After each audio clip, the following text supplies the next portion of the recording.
What's going on, everyone? It's Aaron here from GA Fan TV. Hope you're all keeping well. Back again, of course, with another match reaction. And Roscommon have beaten Armagh 3-10 to 15 points at the Gaelic ground, or at the Athletic grounds, I should say, in Armagh. Huge victory, of course, for Roscommon, getting the job done, winning by 4 in the end.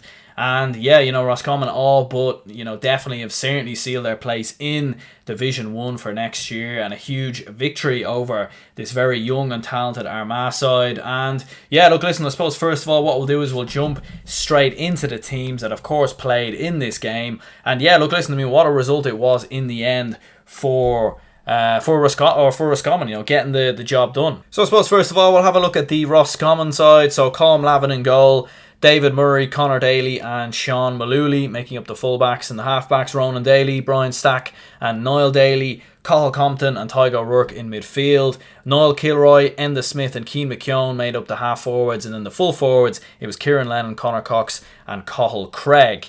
If we move into the Armagh side then, so it was Blaine Hughes in goal, and then of course Ryan Kennedy, Aidan Forker, Aaron Mackay, Conor O'Neill, Brendan Donaghy and Callum Cumiskey in midfield. Niall Grimley and Oisin O'Neill, Jamar Hall, Stephen Campbell and Mark Shields made up the half forwards, and then in a full forward of course Rory Grugan, Rian O'Neill and Jamie Clark, and of course Conor Turba came in there as well, of course replacing one of the forwards there as well. So yeah, look, listen, what a result it was for Roscommon in the end.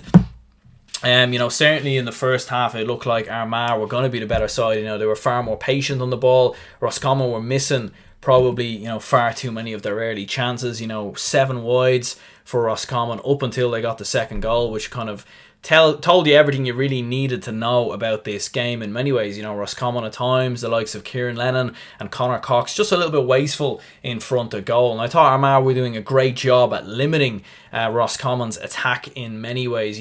Roscommon weren't really able to work many scores because of the pressure that Armagh put in the fence, and in particular Aidan Forker had a very bright game indeed. And yeah, look, listen, it was an interesting one. Oisin O'Neill was fantastic in midfield for Armagh, and Rian O'Neill was kicking some fantastic points at times for Armagh, and it looked like, at one stage in the game that Armagh were probably going to win this quite comfortably and see quite a comfortable victory over Roscommon, being at home, having the advantage, in control of possession and the flow of the game. And then obviously towards the end of the first half we had the penalty when Conor Cox went down. Yeah, look, listen, was that a penalty? I think it's a 50-50 one in many ways. Should the ref have given that one as a penalty? For me it looked a little bit soft. I think if that's anywhere else on the pitch, I think Conor Cox stays on his feet, but obviously since he's in the penalty area it's quite easy for him to go down there and win the penalty and get the penalty. And look, listen, fairly well dispatched by Enda Smith. Very well taken goal, in fact, and that kind of gave Roscommon the impetus and confidence that they needed going into the second half. And obviously Armagh were able to turn around before the end of the first half, but certainly in the second half, what was the big difference for Roscommon in my opinion was just they were far more experienced than Armagh. When Armagh went behind, they panicked a lot. They started missing a lot of chances that they normally score. They were over carrying. They were giving away frees, carrying the ball over the sideline when they shouldn't have been doing. And Roscommon just have way more experience, and I think that comes from winning Connacht titles. It comes from playing in Division 1. And I think Armagh, whilst they do have an extremely talented forward line with the likes of Conor Turba, Rian O'Neill, Oisin O'Neill in defence, and Stephen Campbell looking as good as ever, the only kind of problem and caveat to that is obviously that they are very inexperienced at this moment in time. And I think with Kieran McGeeney in charge, I think he'll be able to provide that experience and get Armagh up to speed quicker, or sooner rather than later. But they certainly weren't up to speed in this game, and that would be a worry at times for Armagh going into the All-Ireland Ulster Championship, of course, in that opening game versus Derry. Cian McKeown, fantastic for Roscommon, contender for man of the match, 2 fantastic points in the second half. He kicked a very nice score just after Roscommon's second goal, I believe it was. And obviously that was another penalty as well when James Morgan brought down Sean Malooly, of course, inside the box. And look, listen, very well dispatched again by Enda Smith. Certainly not a bad penalty taker by any stretch of the imagination. Very well done, tucking it into the left-hand corner of Blaine Hughes' goal. And from there, Roscommon were in complete control. They dominated the game.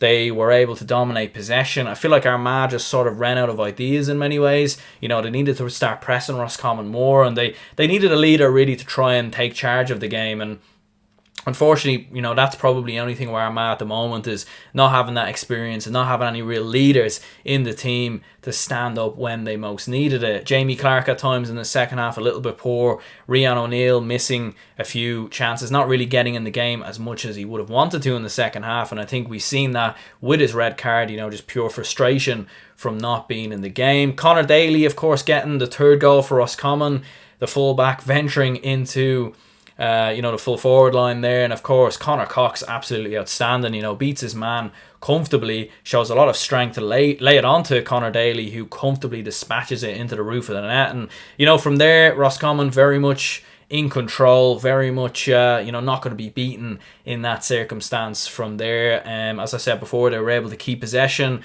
Armagh weren't able to press. They weren't pressing Roscommon when they should have been doing. And, when they were going attack and they were throwing men forward, they were leaving spaces in behind. And Roscommon easily could have had another goal right at the end there as well with that late chance. So, yeah, look, listen, just inexperience from Armagh, some city frees, over carrying at times, costing Armagh in possession. It's something they definitely will learn from. And look, listen, will they still be promoted? They still have a great chance. A lot will depend on how Cavan get on against Kildare tomorrow. And obviously, Rian O'Neill with that sending off, massive. He won't be available for the Clare game next week. So, yeah, look, listen, unless it gets overturned. So we'll have to wait and see. But yeah, huge for Roscommon, getting promoted to Division 1. And it'll be very interesting to see how they get on going in against Mayo, of course, in the Connacht Championship. And obviously, they, of course, play Cavan themselves next week as well. So, look, listen, anyway, my name is Aaron. Do leave a like and subscribe. Stay tuned for the Dublin versus Meath match reaction, and I'll see you later.